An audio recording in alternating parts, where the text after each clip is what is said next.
Thank you, Lord Woolley. Thank you, colleagues. I am delighted to present a year of remarkable impact. The Bfelg Annual Report 2020-2021 through the lens of key events of the year, images and quotes, which when woven together summarize the Bfelg story so far. The empty chairs pictured on the cover of our report are symbolic. Over the last decade, there has been a decline in the number of senior Black leaders in FE, and indeed a decline in the pipeline to leadership. Most Black people feel we do not have a seat at the table. There is, in a sense, a limited sense of belonging. Neither do we have a collective voice to speak out against systemic racism. Early in 2020, Janak Patel and Palvinder Singh, out of deep concern about the increasingly negative and painful experiences of Black staff and students over the past decade, went on a mission to search out current and former leaders with an invitation to discuss the situation and the way forward. The meeting was scheduled for April 2020. Sadly, the meeting, which was to be hosted by Walsall College, had to be postponed due to COVID. In May, something devastating happened. George Floyd was murdered in full view of the world.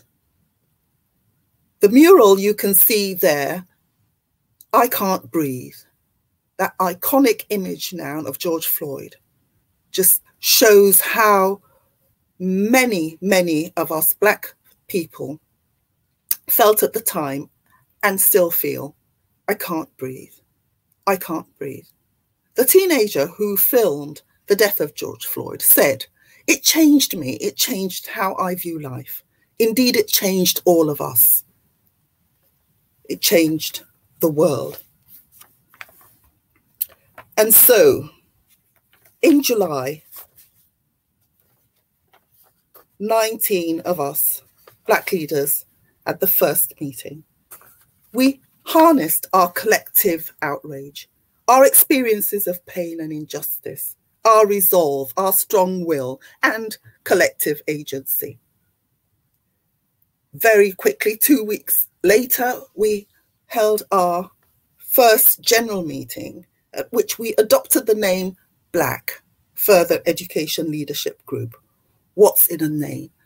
We took time to explore what it meant to be an ethnic minority, what it meant to be Black, what it meant to be Asian, what it meant to be Indian. Finally, we chose to adopt the term Black. We use Black as an inclusive term to denote all people who have a shared experience, a shared lived experience of the effects of racism. We moved on very, very quickly. 2 weeks later, on the 5th of August, we sent an open letter to address systemic racism to the Prime Minister, the Secretary of State, funders, regulatory bodies and membership bodies. There were 40 signatories at that time. The open letter contained a key sentence. "It is self-evident that we will not accept this," meaning the hostile environment moving into the future. Our open letter was an exclusive feature taken up by the Guardian newspaper. Very, very quickly, a number of early responders contacted us. The Association of Colleges, ETF, 3 search and recruitment companies, an awarding organization, and David Hughes, AOC Chief Executive, had a memorable quote. He said of racism, "This is an unequivocal wrongness." In September, Ofsted responds to our open letter. Both Paul Joyce, HMI, and indeed Gillian Keegan, Minister, wrote that they strongly share our commitment to a further education sector and a society free from the unacceptable barriers presented by racism. And also in September, the first BFELG special interest group was formed. The SIG is called Class of Firsts, comprising 16 former FE College principals and CEOs who are giving back to the next generation, working on a project, Black Voices Speaking Truth. In September as well, we had our initial meeting with the DFE FE workforce team, and this meeting opens doors to a series of meetings across the department. And also in September, we begin, in partnership with FE News, a series of monthly thought leadership articles which raise awareness of contemporary race inequality issues. October, great news, having met with Ofsted, Ofsted agrees to establish a BFELG Ofsted shadowing program. This program will launch in the autumn of this year, 2021. In October, building political alliances begins with Toby Perkins, MP. We met with Toby. Toby is the Shadow Secretary of State for Apprenticeships and Lifelong Learning. We also met with his Parliamentary Assistant, Lindsay Kell. Toby has opened a number of doors for us into the parliamentary world. He has made contacts for us, and we look forward to continuing to work with him in the coming months and years. In October, we met with the College of the Future, an input into the report of the College of the Future and also into the implementation plan.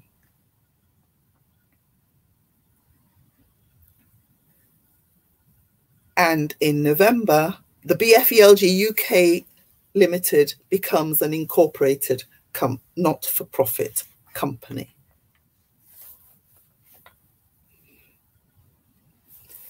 Now, in December, BFELG executive presented Making the Most of a Racially Diverse Britain to senior officials of the Department for Education. And this presentation was very, very well received. It was called Powerful by the DFE and leads to the mapping of BFELG proposals for FE reform against policy teams across the department. The department introduced us to other teams across the department. They also included us in the FE white paper proposals and into the implementation plans. Indeed, they have been extremely supportive. And as a result of this particular presentation, we moved on to our conference title because the view of the DFE officials was that the presentation, which was data rich, needed to be heard by many more people. We also secured in December a partnership with Google for Education, and we're particularly grateful to Kiri Gooch for her support. Kiri is the National Accounts Manager UK, Google for Education, and Google for Education, as you will see, became really a strong supporter of the BFELG. Early in January, we were delighted to be awarded TES, Times Educational Supplement People of the Year. This was such welcome news, recognition of the work that we had done in such a short space of time. And also in January, we met with Tom Buick, Chief Executive of the Federation of Awarding Bodies. We met also with the co-chairs of FAB, Kirsty Donnelly, Chief Executive of and CEO of City and Guilds, and also the CEO of VTCT, Alan Woods. They have been very supportive of the BFELG and have opened doors to their membership to consider how they might move forward on the anti-racist agenda.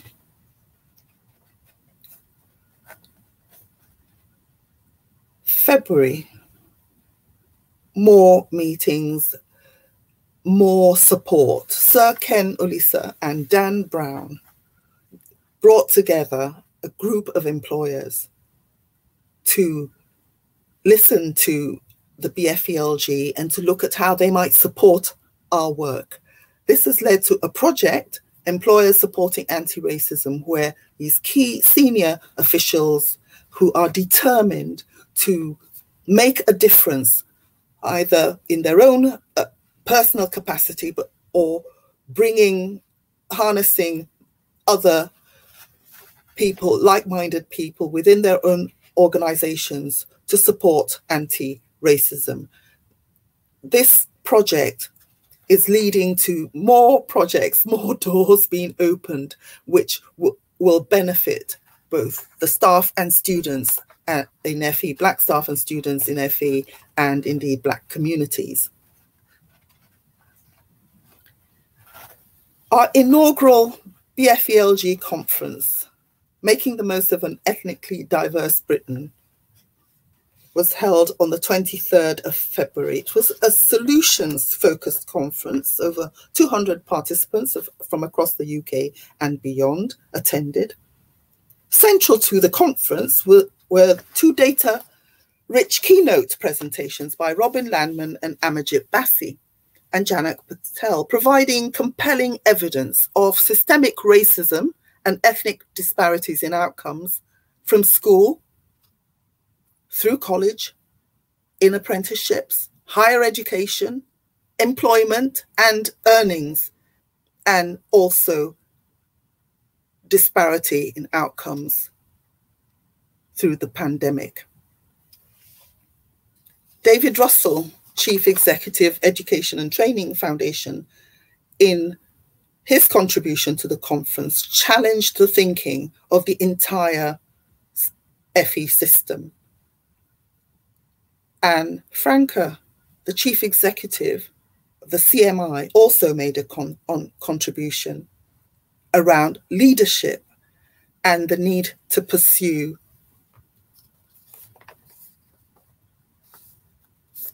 pay equality.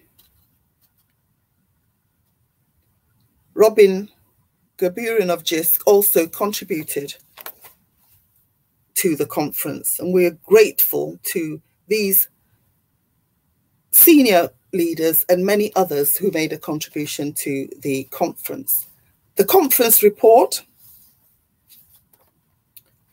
has been published, and I will speak of that later. On the same day, we launched the BFELG 10-point plan diagnostic toolkit. The toolkit was developed in response to the numerous requests that we had to amplify the 10-point plan, requests we had for support to implement the 10-point plan from so many organizations who contacted us. We're grateful to Lawrence Tijani, MD, Happy to Host, for sponsoring the 10-point plan infographic, and also we're grateful to Google for Education for sponsoring the digital version of the diagnostic toolkit.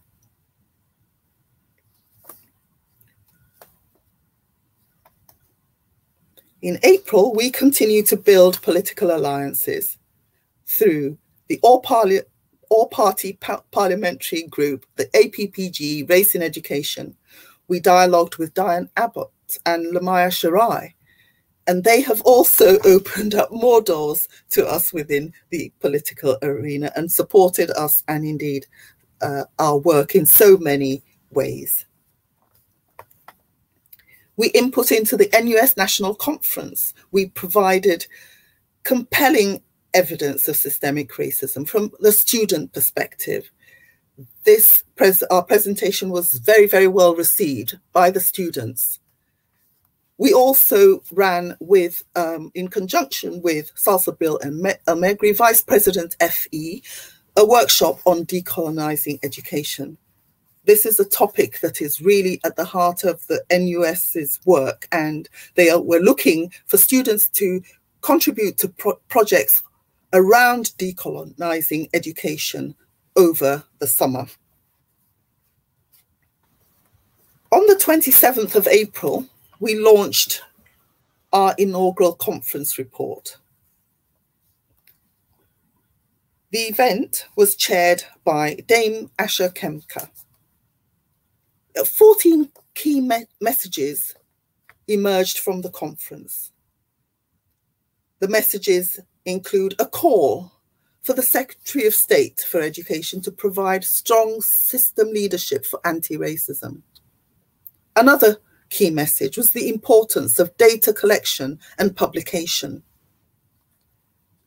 There was a message about the imperative for ethnicity pay gap reporting. Please do contact us for a copy of the report.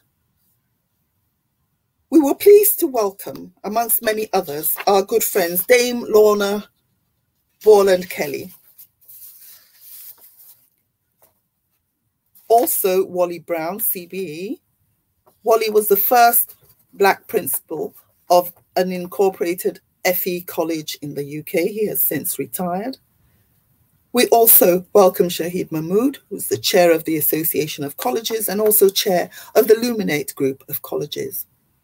The launch event was sponsored by Abado, courtesy of Youssef Fouda, Digital Strategy Director at Microsoft and co-founder of Abado. Sadly, Youssef passed away in July 2021, and I want, on behalf of the BFELG, to take this opportunity to pay tribute to him. Youssef was a wonderful and uplifting person and a treasured friend to many in the FE sector. He will be missed.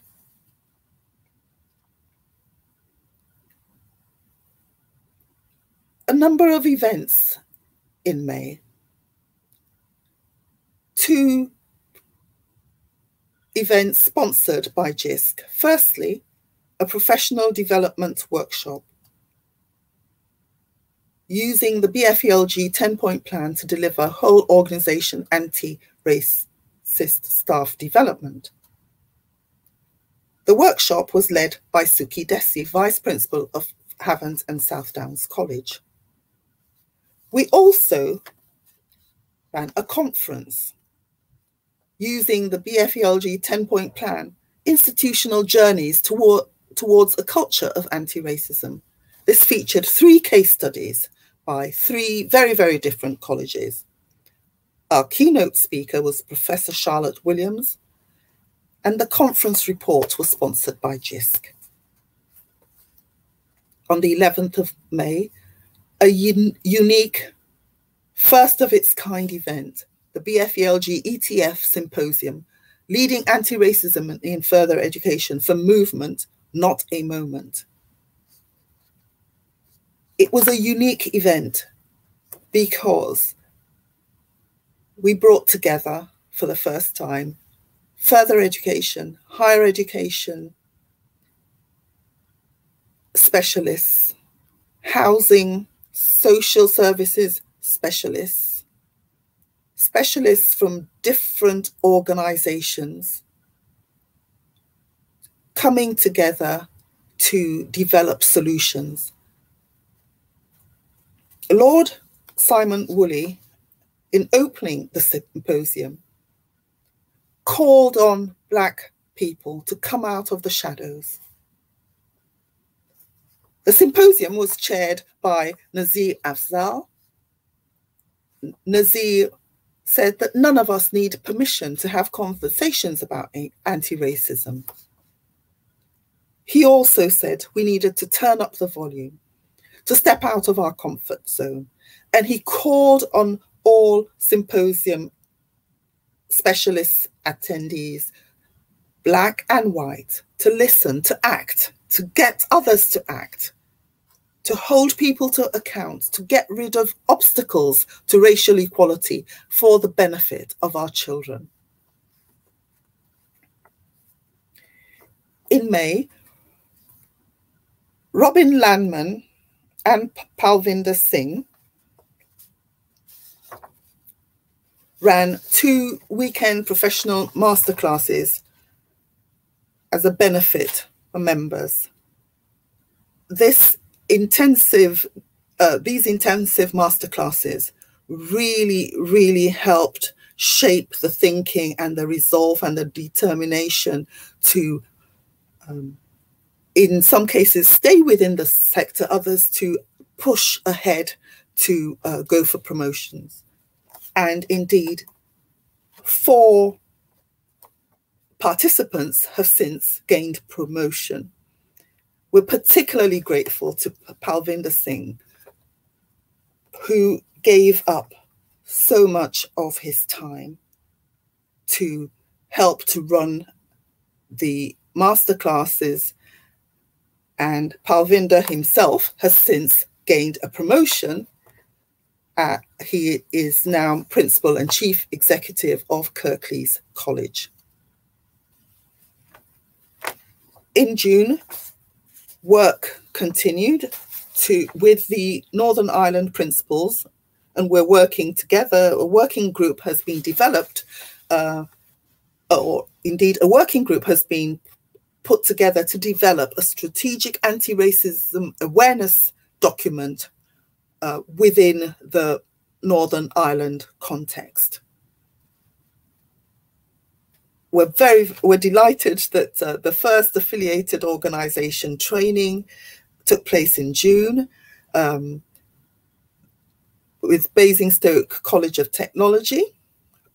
They are using the 10-point plan diagnostic toolkit to bring about deep change within the college. Here you can see some quotes, 2 quotes. Mike Howe, the Chair of Governors, said that a potentially difficult subject was handled brilliantly. And Anthony Bravo, CEO and Principal of the college, said that the introductory 1-day training to using the diagnostic toolkit was outstanding. It was professional and sensitive.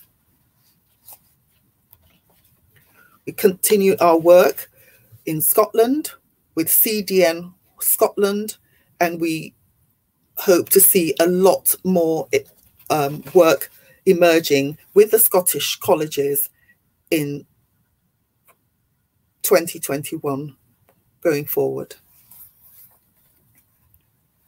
In July, this is now barely 4 or 5 months after the launch of our 10-point plan diagnostic toolkit, which is being rolled out through an affiliation model. We're delighted that 26 organisations have now affiliated with Bfelg using the toolkit, including 2 from Wales.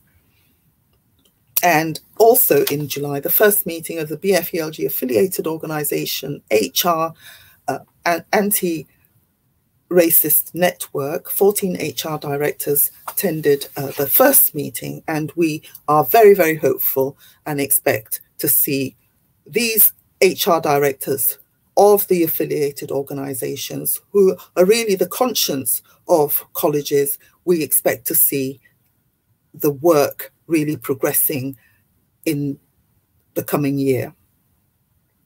In July, we continued to build political alliances. We met with Marcia de Cordova, MP. Marcia is the Shadow Secretary of State for Women and Equalities, and Marcia has demonstrated real support for the Bfelg. She has opened doors for us, and we again look forward to continuing to work with Marcia in the coming months and years.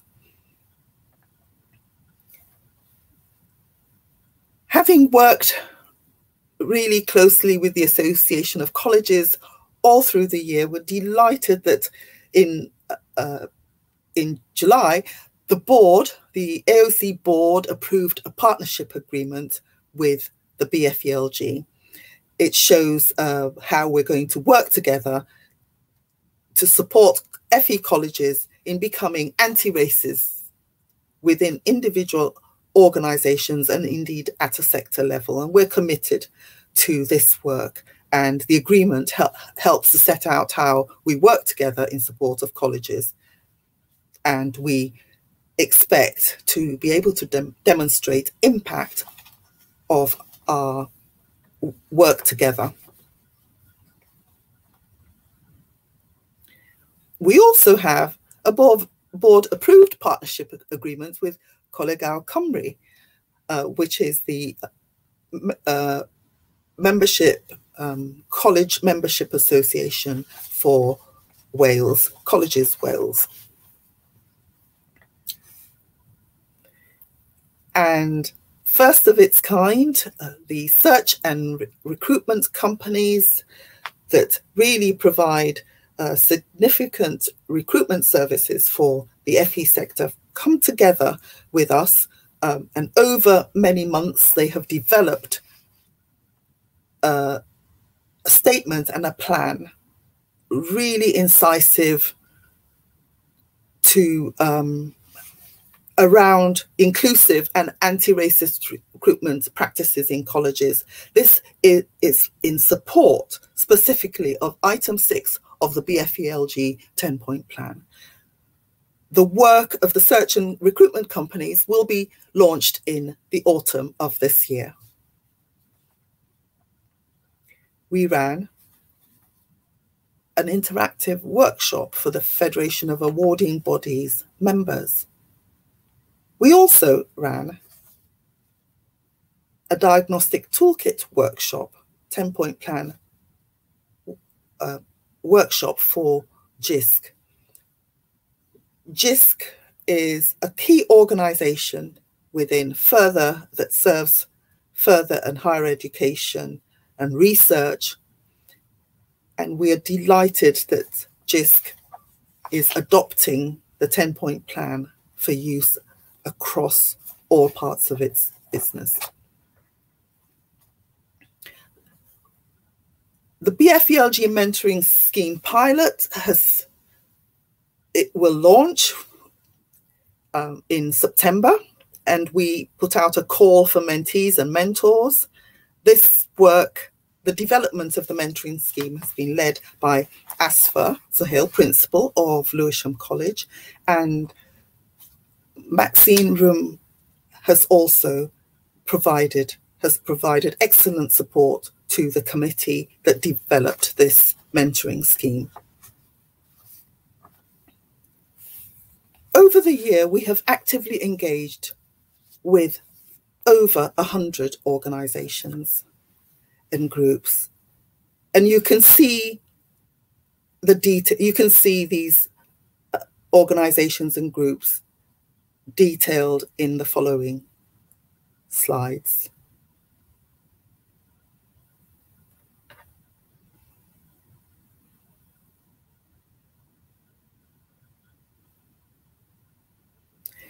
And so we set out to gain 500 signatories, 500 committed individuals, people who support our work, who support what we have said in our open letter, who support the 10 points that we detailed in the open letter. And we now have, well, over 500 signatories. We're delighted that we've got signatories from a range of stakeholders, and we have got 35% of college CEOs in the FE sector who have signed our open letter.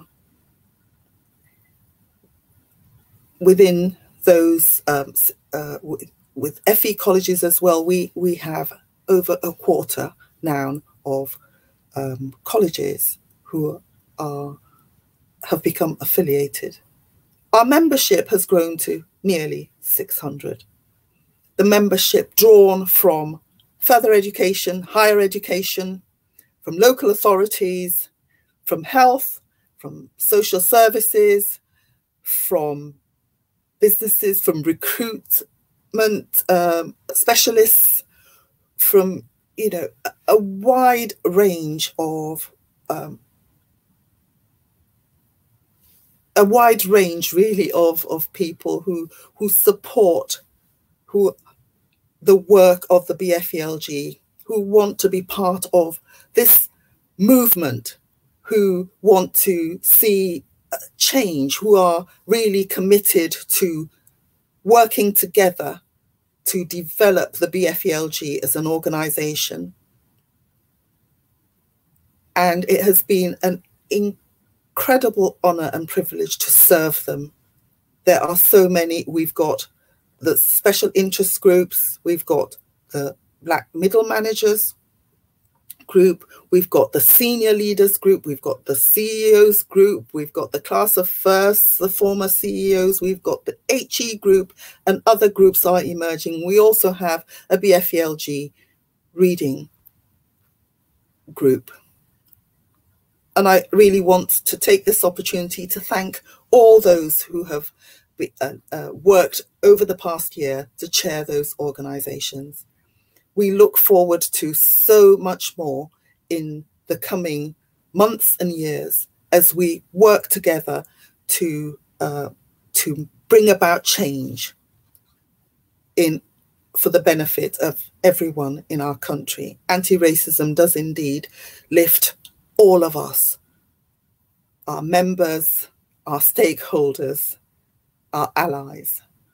And so it remains for me to thank all of you,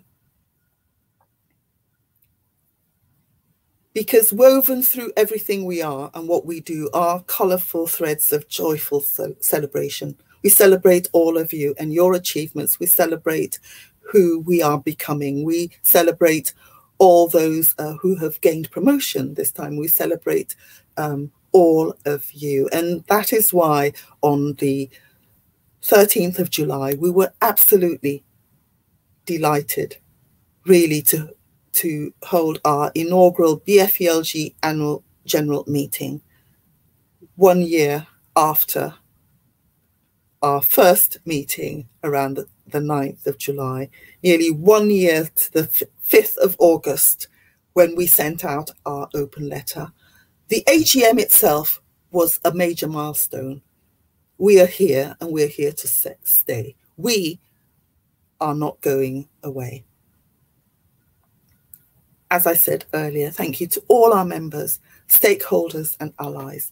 We look forward to journeying together through the coming months and years. Do contact us. Thank you, thank you, thank you.